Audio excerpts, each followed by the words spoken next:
तो हम लोग आ चुके हैं अपना फिजिकल साइंस का 5वां वीडियो लेकर, ठीक है। इससे पहले हम लोगों ने 4th वीडियो तक कवर कर चुका है। अगर आप लोगों ने नहीं देखा है उसे जाके देख लीजिएगा। डिस्क्रिप्शन में प्लेलिस्ट का लिंक रहेगा, उसके थ्रू आप जाके देख लीजिएगा, क्योंकि वो बहुत ज़्यादा इंपॉर्टेंट है। उसके बाद ही आपको समझ में आएगा, ठीक है। नोट्स अच्छे से बना लीजिएगा, ठीक है। उसके बाद इसको देखिएगा तो समझ में आ जाएगा, ठीक है। इससे पहले वाला 4th वीडियो में थोड़ा सा चर्चा कर ले, क्या पढ़े थे हम लोग, तो ईंधन पढ़े थे। ईंधन क्या होता है, वे सारी चीज़ें जो तुम्हें जलने पर ऊष्मा दे, ठीक है, उसे क्या कहते हैं हम लोग, ईंधन कहते हैं, ठीक है। अब हम लोग इस वीडियो में पढ़ेंगे ईंधन के सोर्स क्या है, किन किन चीज़ों से हमें ईंधन की प्राप्ति होती है, ठीक है, वो पढ़ेंगे और उसमें अंतर पढ़ेंगे, ठीक है। जो सोर्स रहेगा उन दोनों में अंतर क्या रहेगा वो सब पढ़ेंगे, ठीक है। हम लोग का कौन सा चैप्टर चल रहा था, chapter number 1 physical science, chapter number 1 परिवेश चिंतन, या आपके बुक में कोई अलग चैप्टर का नाम होगा तो जो होगा वही सही है, ठीक है। लेकिन फिजिकल साइंस चैप्टर नंबर 1 ही चल रहा है, ठीक है। बुक में चैप्टर का नाम अलग हो सकता है, पहले ही बता चुके हैं, ठीक है। पहला हम लोग का है जीवाश्म ईंधन किसे कहते हैं, जीवाश्म ईंधन, जिसको इंग्लिश में फॉसिल फ्यूल, फॉसिल फ्यूल या जीवाश्म ईंधन किसे कहते हैं। ईंधन किसे कहते हैं, वे सारी वस्तुएं जो जलने पे तुम्हें ऊष्मा देती है उसे क्या कहते हैं, ईंधन कहते हैं। अब जीवाश्म ईंधन किसे कहते हैं, जीव मतलब वही जीव जंतु सजीव, ठीक है, अंश, उसका अंश, ठीक है, उससे जो ईंधन बनेगा वो जीवाश्म ईंधन, समझाते हैं, ठीक है।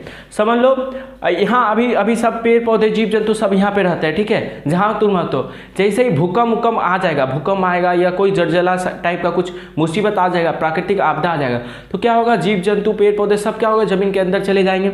और जमीन के अंदर चले जाने पे वो क्या होगा, पृथ्वी की जो मिट्टी रहती है, मिट्टी से दब दब के वो क्या हो जाएगा, सड़ जाएंगे, सड़ गल के वो क्या बन जाएंगे, ईंधन बन जाएंगे। तो उस प्रकार का जो ईंधन होगा उसे ही क्या बोलेंगे, जीवाश्म ईंधन बोलेंगे, ठीक से। फिर से समझाते हैं, पहले लिखाते हैं, ठीक है। यह तो पहली बात तो नेचुरल है, ठीक है, प्राकृतिक रूप से होता है। आदमी को जमीन के अंदर डाल के ये करने वाला है नहीं, ठीक है। तो यह एक प्राकृतिक ईंधन है। इसका निर्माण पेड़ पौधों और जीवों के पृथ्वी के सतह में कई सौ वर्षों तक दब जाने के कारण वहाँ के दबाव और तापमान के कारण होता है। यह एक प्राकृतिक ईंधन, जीवाश्म ईंधन, जितने भी जीवाश्म ईंधन है यह क्या है, प्राकृतिक ईंधन। ईंधन तो है लेकिन नेचुरल तरीके से, आदमी इसे नहीं बना सकता, ठीक है।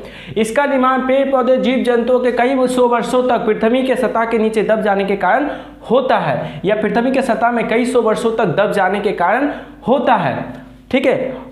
दब जाता है और दब के वहाँ अंदर का टेम्परेचर बहुत ज़्यादा रहता है और अंदर का दबाव, मिट्टी का दबाव समझते हो तो दबाव, ठीक है, मिट्टी का दबाव, परतों का दबाव के कारण वो सब चीज़ें जो रहती है ना, जो सजीव है, ऑर्गेनिक चीज़ें, वो क्या होती है, सड़ जाती है। और सड़ जाने के कारण वो क्या होता है, डिकम्पोज होकर वो किस में बदल जाता है, ईंधन के रूप में बदल जाता है। तो वही लिखे हैं कि यह एक प्राकृतिक ईंधन है। इसका निर्माण पेड़ पौधे और जीवों के पृथ्वी के सतह में कई सौ वर्षों तक दब जाने के कारण, वहाँ के दबाव और तापमान के कारण होता है। तो इस प्रकार के ईंधन को हम क्या बोलेंगे, जीवाश्म ईंधन। सिंपल सा ट्रिक याद रखना, वे सारी ईंधन जो जमीन के अंदर से खोद कर निकाली जाती है उसे क्या कहेंगे, जीवाश्म ईंधन, जिसको बनने में कई सौ वर्षों तक का समय लगता है। कोयला बन रहा है ना, तुम लोग कोयला खरीद के लाता तो एक दिन में कोयला नहीं बनता है। आज से 100 साल 200 साल पहले क्या होगा, भूकंप आया होगा जिसके कारण सारा जीव जंतु पृथ्वी के सतह के नीचे चल गया होगा, वही सड़ गल के किस में परिवर्तित हो गया, कोयला में परिवर्तित हो गया।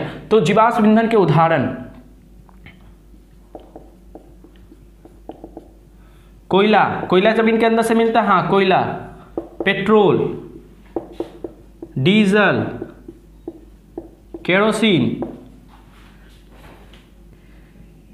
किरासिन होता है या केरोसिन इंग्लिश में होता है, कोयला, पेट्रोल, डीजल, केरासिन, प्राकृतिक गैस, ये सब किसके उदाहरण है? जीवाश्म ईंधन का उदाहरण। याद रखना, सिंपल सा याद रखना, जो जमीन के अंदर से खोद कर जिसको निकाला जाता है, जो ईंधन होता है, उसे ही जीवाश्म ईंधन कहेंगे। ठीक है, और मेरा बात नोट डाल के लिख लेना, नोट, NOT, नोट डालो और लिख लो। ठीक है, लकड़ी, लकड़ी भी तो, सूखा लकड़ी भी तो ईंधन है, लेकिन क्या वो जमीन के अंदर से मिलता है? जब कई सौ वर्षों का समय लगता है इसको बनने में, नहीं, लकड़ी जीवाश्म ईंधन नहीं है। ठीक है, चारकोल, जिसको काठ कोयला भी बोलते हैं, इंग्लिश में चारकोल, हिंदी में काठ कोयला। चारकोल, काठ कोयला क्या जमीन के अंदर से बनाया जाता है? नहीं, तो क्या है? ये जीवाश्म ईंधन का उदाहरण नहीं है। चारकोल, ये लकड़ी रहता है, लकड़ी को आधा जला दिया जाता है, आधा जल जाता है और आधा काला हो जाता है, जिसके कारण उसे क्या कहते हैं? काठ कोयला कहते हैं। ठीक है, फिर उसको जलाने का। इथेनॉल, ये शराब है। ठीक है, इथेनॉल, मिथेनॉल,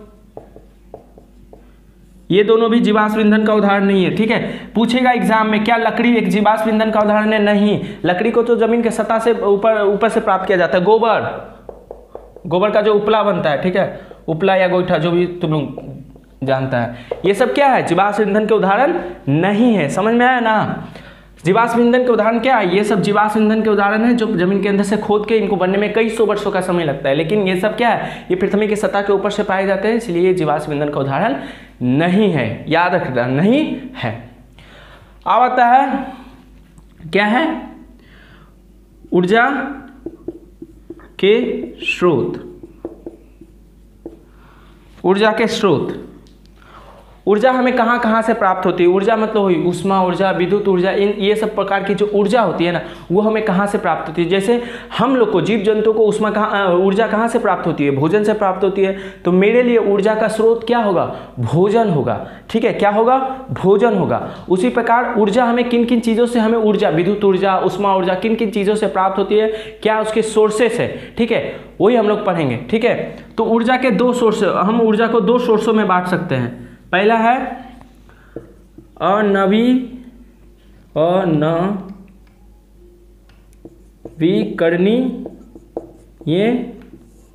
ऊर्जा स्रोत।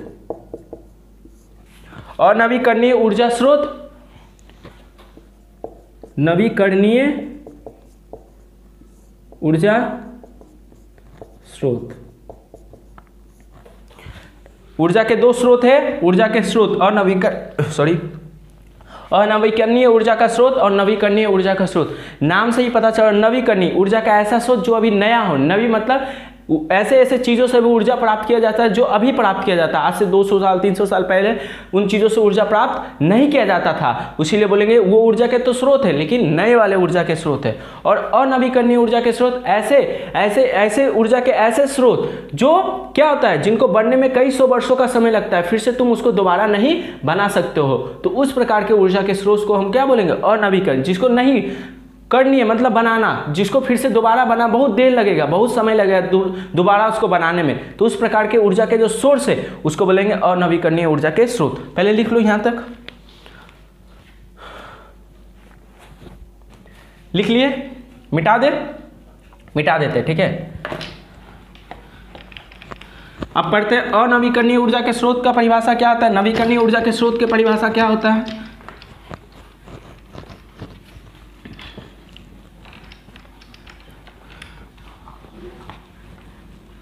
तो पहला वाला है अनवीकरणीय ऊर्जा के स्रोत। अनवीकरणीय ऊर्जा स्रोत ऐसी चीजें जैसे हमें ऊर्जा की प्राप्ति होती है। ठीक है, ऊर्जा के ऐसे या ऊर्जा के वे स्रोत जिन्हें बनने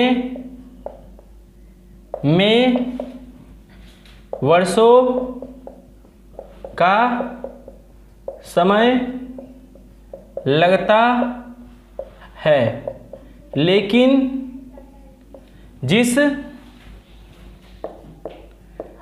रफ्तार से उनका उपयोग हो रहा है, उनके स्रोत खत्म हो जाने की आशंका है, तो ऊर्जा और उन्हें दोबारा बनाने में कई सौ वर्षों का समय लगेगा। तो इस प्रकार के स्रोत को अनवीकरणीय ऊर्जा स्रोत कहते हैं।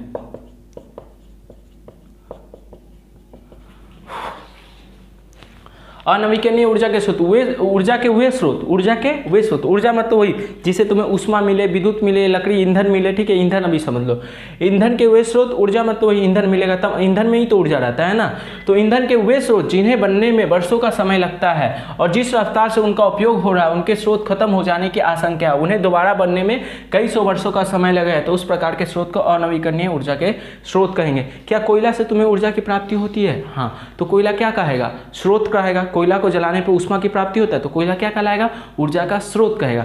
लेकिन क्या कोयला को, अभी कोयला बना है, ठीक है, 100 साल कोयला को बनने में 100-200 साल लगता है ना, लेकिन अगर कोयला का हम अत्यधिक मात्रा में उपयोग कर ले तो कोयला का स्रोत जो है, कोयला क्या है? एक ऊर्जा का स्रोत है, वो स्रोत क्या हो जाएगा? खत्म हो जाएगा। तो मेरा जो कोयला है वो क्या कहलाएगा? अनवीकरणीय ऊर्जा का स्रोत। एग्जाम्पल लिखते हैं पहले, जितने भी जीवाश्म ईंधन है, जीवाश्म ईंधन जैसे कोयला, पेट्रोल, डीजल, केरोसिन, प्राकृतिक गैस, ये इन सब चीज़ों से हमें क्या मिलती है? ऊष्मा ऊर्जा की प्राप्ति होती है। इन सब चीज़ों से हमें किस ऊर्जा की प्राप्ति होती है? ऊष्मा ऊर्जा की प्राप्ति होती है। तो ये सब चीज़ें क्या है? ऊर्जा के स्रोत है। और ये ऐसे ऊर्जा के स्रोत है, जिनको दोबारा बनने में कई सौ वर्षों का समय लगता है। लेकिन अगर हम समझ लो मेरे पास एक कोयला का भंडार है, ठीक है, और उससे बहुत कोयला निकालते तो क्या होगा? वो जल्दी खत्म हो जाएगा और फिर वो कोयला वहां पे बनने में क्या होगा? कई सौ वर्षों का समय लगेगा। तो इस प्रकार के जो ऊर्जा के स्रोत है जो खत्म हो जाएंगे, जिनका अधिक मात्रा में यूज करेंगे तो क्या हो जाएंगे? खत्म हो जाएंगे। तो उस प्रकार के ऊर्जा के स्रोत को हम बोलेंगे अनवीकरणीय ऊर्जा के स्रोत, जिसे बनने में फिर से कई सौ वर्षों का समय लगेगा, ठीक है। उसके बाद आता है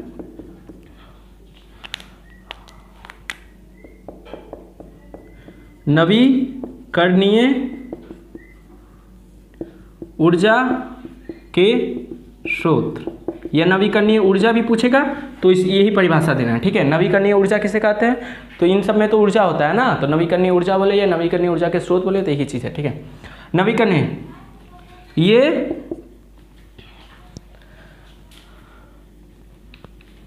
ऊर्जा के वे स्रोत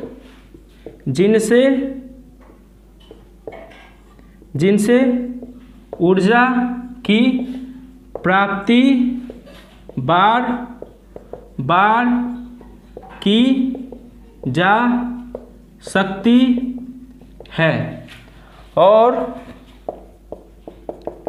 उनके स्रोत खत्म हो जाने की आशंका ना के बराबर हो, उस प्रकार के ऊर्जा के स्रोत को नवीकरणीय ऊर्जा स्रोत कहेंगे। नवीकरणीय ऊर्जा के स्रोत कहते हैं। एग्जाम्पल में ऊर्जा के वो स्रोत जिनसे तुम बार बार ऊर्जा की प्राप्ति कर सकते हो, ऊर्जा के वो स्रोत जिनसे तुम बार बार ऊर्जा की प्राप्ति कर सकते हो, ठीक है, उस प्रकार के स्रोत को हम बोलेंगे नवीकरणीय ऊर्जा के स्रोत, नए तरीके से ऊर्जा प्राप्त करने का सोर्स। ठीक है, ध्यान से समझो। जो सौर ऊर्जा समझते हो, सौर ऊर्जा जो एक सोलर पैनल होता है, ठीक है, उसके माध्यम से हम सौर की जो ऊर्जा रहती है, सौर ऊर्जा, उष्मा ऊर्जा, उससे क्या बनता है, विद्युत ऊर्जा बना सकते हैं। सोलर जो इस प्रकार का होता है, इसको बोलते हैं सोलर पैनल। सोलर पैनल जो होता है, ठीक है, ठीक है, इससे हम लोग क्या करते हैं, ये क्या होता है, सूर्य है, सूर्य की उष्मा ऊर्जा आती है, उष्मा ऊर्जा आती है, उष्मा गर्मी आती है, जिसके कारण इससे क्या होता है, विद्युत जनरेट होता है। विद्युत क्या है, एक प्रकार की ऊर्जा है। तो विद्युत जो है ये ऊर्जा है, और ये ऊर्जा तुम्हें कहाँ से मिला, ये सौर ऊर्जा से मिला। तो सौर, अच्छा बताओ, सूर्य कभी खत्म होने वाला है नहीं ना, तो उसकी जो ऊर्जा वो कभी खत्म होने वाली है नहीं, उससे तुम बार बार सौर ऊर्जा, विद्युत ऊर्जा बना सकते हो ना, इसकी मदद से, सोलर पैनल की मदद से बना सकते हो ना। हाँ, तो ये जो सौर है, सूर्य की जो ऊर्जा है वो किस प्रकार की ऊर्जा में आएगा, हाँ, नवीकरणीय ऊर्जा के स्रोत, क्योंकि सूर्य से जो ऊर्जा हम विद्युत ऊर्जा बना रहे हैं, ये जो विद्युत ऊर्जा का स्रोत है क्या है, सूर्य, और सूर्य कभी खत्म होने वाला है नहीं ना, इसके खत्म होने की आशंका ना के बराबर, इसीलिए सूर्य की जो ऊर्जा है वो किस प्रकार की ऊर्जा कहलाएगी, सौर ऊर्जा। इसको हम लोग डिटेल में पढ़ेंगे और डेप्थ में। सौर ऊर्जा किसे कहते हैं, हम लोग का सिलेबस में सौर ऊर्जा, पवन ऊर्जा, भूतापीय ऊर्जा,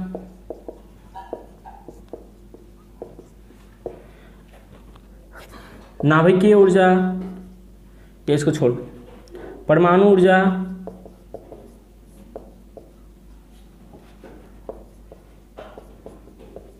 बायो मास ऊर्जा, ये सब क्या है डिटेल में पढ़ेंगे। अभी समझ लो इन सब चीज़ों से भी ऊर्जा, सूर्य से ऊर्जा की प्राप्ति हो सकती है। सोलर पैनल की मदद से हम विद्युत जनरेट कर सकते हैं। विद्युत क्या है, ऊर्जा ही है ना, तो सूर्य कभी खत्म होने वाला है नहीं ना, तो उससे हमेशा हमको विद्युत मिलते रहेगा।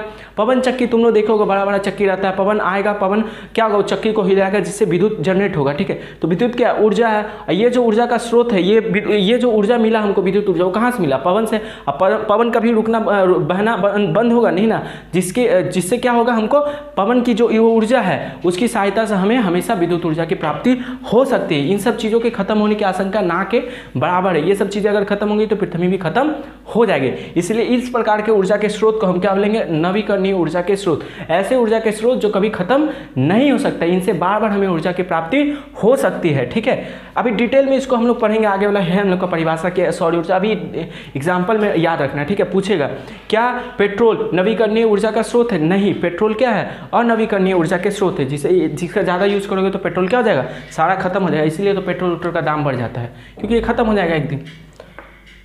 मिटा, इसको मिटा देते हैं।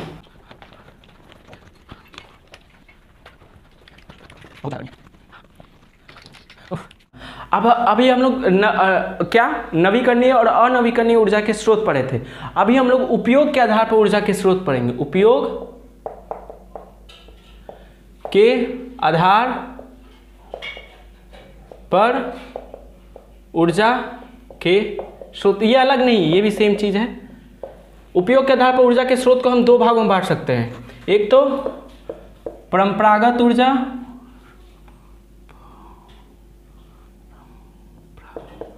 गत ऊर्जा, और गैर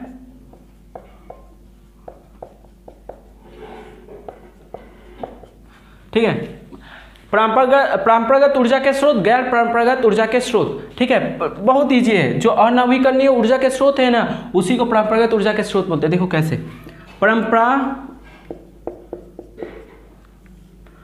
ऊर्जा या ऊर्जा के स्रोत किसे कहते हैं? परंपरागत मतलब क्या होता है, वो सारी चीज़ें जो परंपरा दादा परदादा उनके नाना परदादा से चली आ रही है, उसको क्या बोलते हैं, मेरे घर का ये परंपरा है, रीति रिवाज है। मतलब तुम्हारे दादाजी, पापा जी, उनके पापा जी यही सब करते रहते थे, यही सब चीज़ें चलती आ रही है। परंपरागत ऊर्जा का स्रोत मतलब ऐसी ऊर्जा जो परंपरा कई सौ साल से ऐसी ऊर्जा जिनका हम उपयोग कई सौ साल से करते आ रहे हैं, उस प्रकार के ऊर्जा के स्रोत को हम बोलेंगे परंपरागत ऊर्जा के स्रोत। वे ऊर्जा के स्रोत जिनका उपयोग हम कई सौ वर्षों से करते आ रहे हैं, उस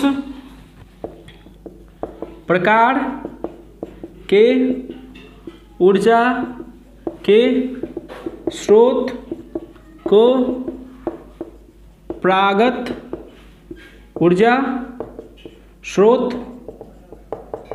कहेंगे। समझ में आया?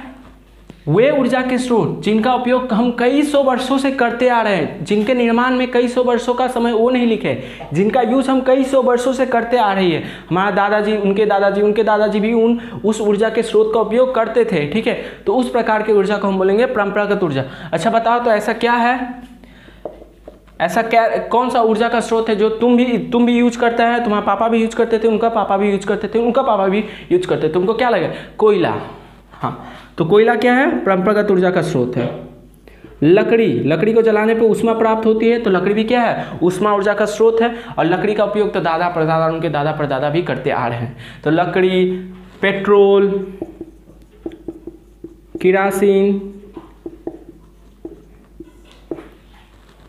किरासिन, ठीक है, डीजल,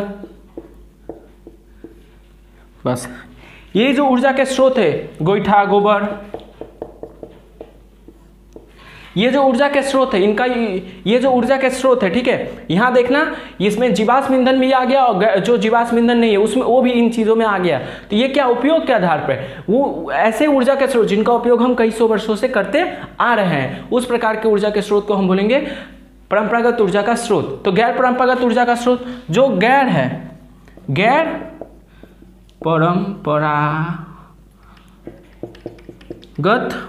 ऊर्जा स्रोत, ऊर्जा के ऐसे स्रोत जिनका उपयोग अभी के समय में, आज से 20-30 साल पहले उसका यूज होना, उस चीज से ऊर्जा निकालना हम लोग सीखे हैं। ठीक है, जैसे अगर एग्जांपल हम बोले, सोलर पैनल जो होता है, सौरकोश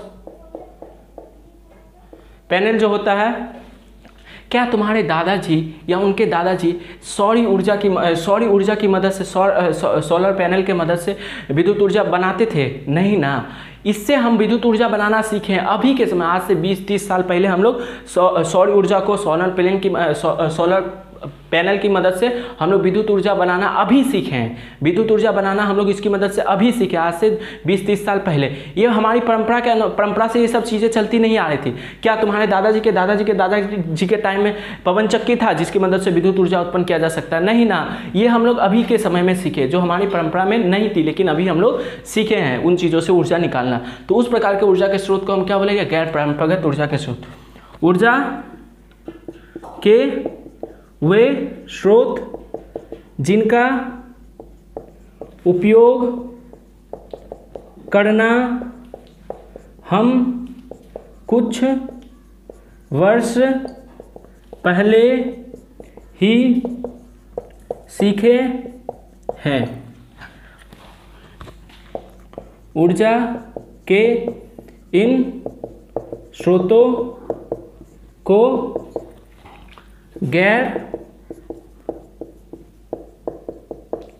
परंपरागत ऊर्जा स्रोत कहते हैं। यह गैर परंपरागत ऊर्जा किसे कहते हैं? तो लिख देना ये चीज। ऊर्जा के ऐसे स्रोत जिनका उपयोग करना हम अभी सीखे हैं, आज से 20-30 साल पहले ही सीखे, कुछ समय पहले सीखे। पुराने जमाने से इसका उपयोग हम लोग करते नहीं आ रहे, उन चीज़ों से हम ऊर्जा नहीं निकालते थे। तो उस प्रकार की ऊर्जा के स्रोत को हम क्या बोलेंगे? गैर परंपरागत ऊर्जा के स्रोत। जैसे एग्जाम्पल, सौर ऊर्जा। सौर ऊर्जा मतलब वही सूर्य की जो ऊर्जा रहती है, अभी पढ़ाएंगे डिटेल में, डेप्थ में पढ़ाएंगे। सूर्य की जो ऊर्जा रहती है, सोलर पैनल की मदद से हम लोग विद्युत ऊर्जा में बदलते हैं। क्या तुम्हारे दादाजी के दादाजी इस चीज़ का उपयोग करते थे? नहीं ना, ये तो अभी हम लोग सीखे ना। तो सौर ऊर्जा क्या ऊर्जा का स्रोत, विद्युत ऊर्जा का स्रोत है। तो लेकिन विद्युत ऊर्जा निकालने का जो ये सौर ऊर्जा स्रोत है ना, ये हम लोग अभी के समय में अभी हम लोग सीखे हैं 20-30 साल पहले। ठीक है। पवन ऊर्जा, पवन चक्की का बात, पवन ऊर्जा, भूतापीय ऊर्जा, ये सब चीज़ें क्या है बताएंगे। तापीय ऊर्जा, सौर ऊर्जा, पवन ऊर्जा, भूतापीय ऊर्जा और बायोमास। हाँ सही बोले। ये जितना भी नवीकरणीय ऊर्जा के स्रोत है ना, सब गैर परंपरागत ऊर्जा, नया ऊर्जा के ऐसे स्रोत जो नए हैं वही तो गैर परंपरागत, जो परंपरा से चलते नहीं आ रहा है, जो अभी नया है उसी को तो बोलेंगे गैर परंपरागत ऊर्जा। तो जितना भी नवीकरणीय ऊर्जा के स्रोत है ना वो इसके अंदर आ जाएगा, ठीक है। नवीकरणीय ऊर्जा के जितने भी स्रोत है वो गैर परंपरागत ऊर्जा के अंतर्गत आ जाएगा। दोनों में ज़्यादा डिफरेंट नहीं है। अनवीकरणीय ऊर्जा के स्रोत, अनवीकरणीय ऊर्जा के स्रोत ऊर्जा के ऐसे स्रोत जिनको बनने में कई सौ साल का समय लगता है और ज़्यादा स्पीड से अगर इसका यूज़ करते रहे तो वो खत्म हो जाएगा। अनवीकरणीय ऊर्जा के स्रोत। नवीकरणीय ऊर्जा के स्रोत जो क्या होता है, जिनको हम बार बार बना सकते हैं, जो कभी खत्म नहीं हो सकता। ऊर्जा के उन स्रोत। गैर परंपरागत ऊर्जा, ऊर्जा के ऐसे स्रोत जिनका हम उपयोग दादा परदादा के टाइम से करते आ रहे हैं। गैर परंपरागत ऊर्जा जिनका उपयोग अभी हम सीखे, तो वही तो नवीकरणीय ऊर्जा के स्रोत। समझ में आएंगे? इसको मिटाएं, लिख लो जल्दी, मिटा देते हैं, ठीक है, मिटा देते हैं।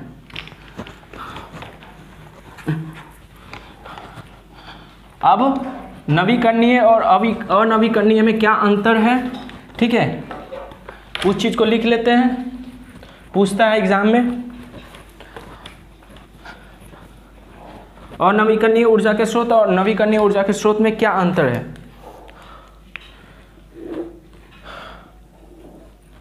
यहां लिखते हैं हम लोग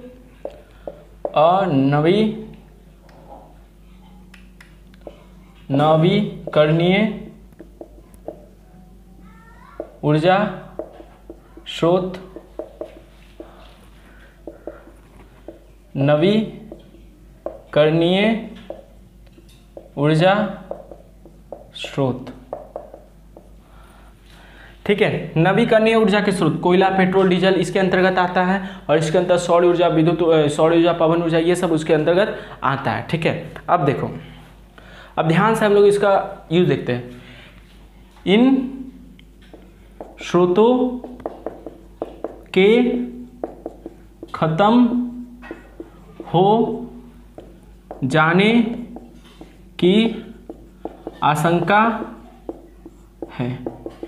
अनवीकरणीय ऊर्जा के जितने भी स्रोत है वो क्या होंगे समय के साथ। कोयला क्या, समझ नहीं रहो, कोयला क्या है, कोयला ऊर्जा का स्रोत है। कोयला को जलाने पे हमें उष्मा ऊर्जा की प्राप्ति होती है। तो उष्मा ऊर्जा की प्राप्ति किससे हुई, कोयला से। तो ये उष्मा ऊर्जा का सोर्स कहाँ से निकला है, ये कोयला से। तो कोयला क्या कहलाएगा यहाँ पे, अनवीकरणीय ऊर्जा का स्रोत कहलाएगा, ठीक है।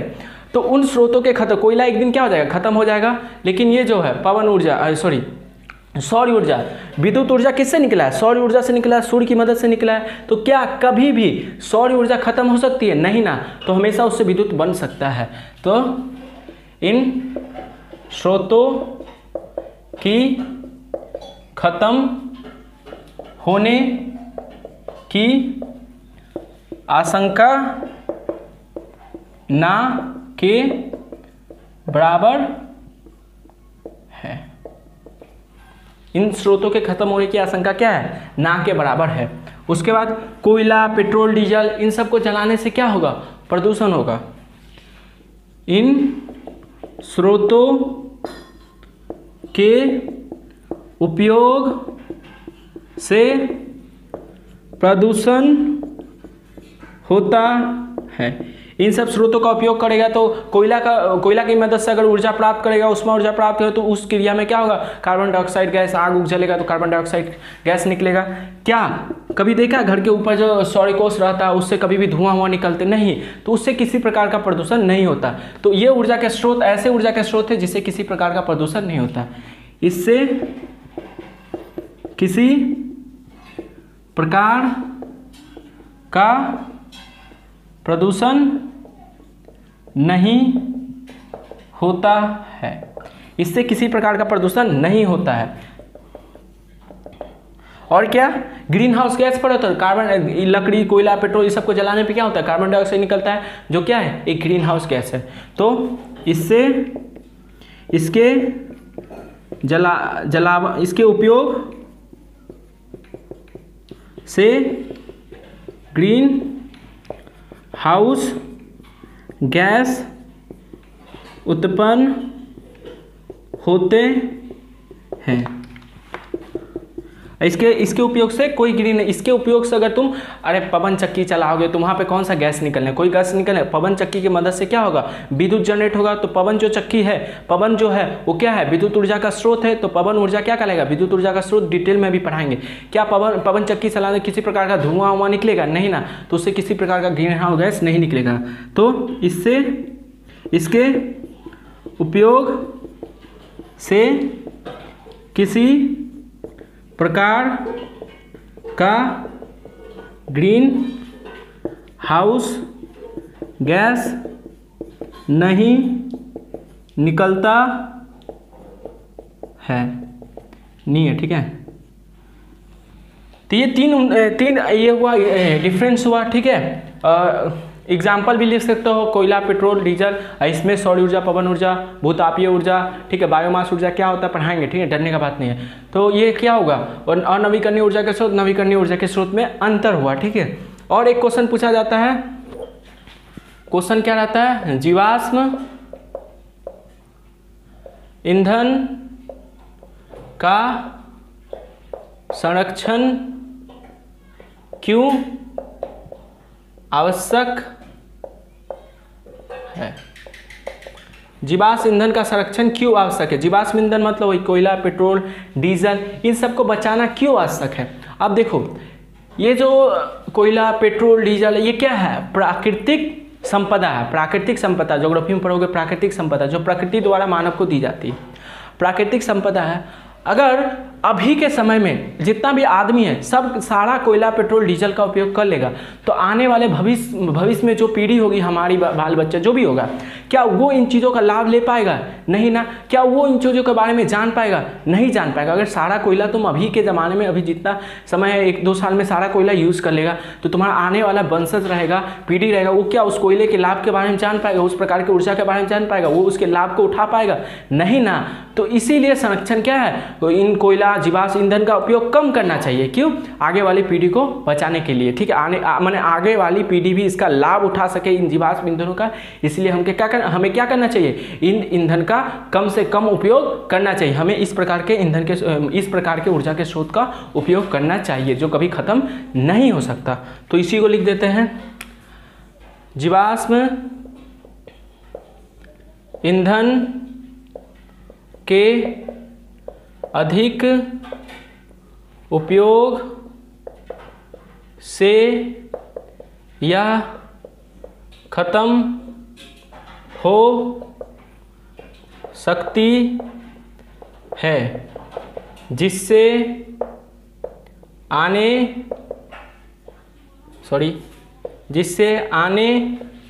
वाली पीढ़ी, मतलब जो भी जनरेशन है, बाल बच्चा जो भी है, आने वाली पीढ़ी इस प्राकृतिक संपदा का लाभ नहीं उठा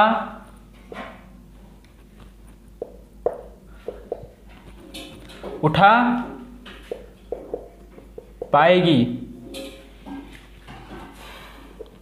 नहीं उठा पाएगी, ठीक है। जीवाश्म ईंधन के अधिक उपयोग से यह खत्म हो सकती है, जिससे आने वाली पीढ़ी इस प्राकृतिक संपदा का लाभ नहीं उठा पाएगी, जिससे आने वाली पीढ़ी उठा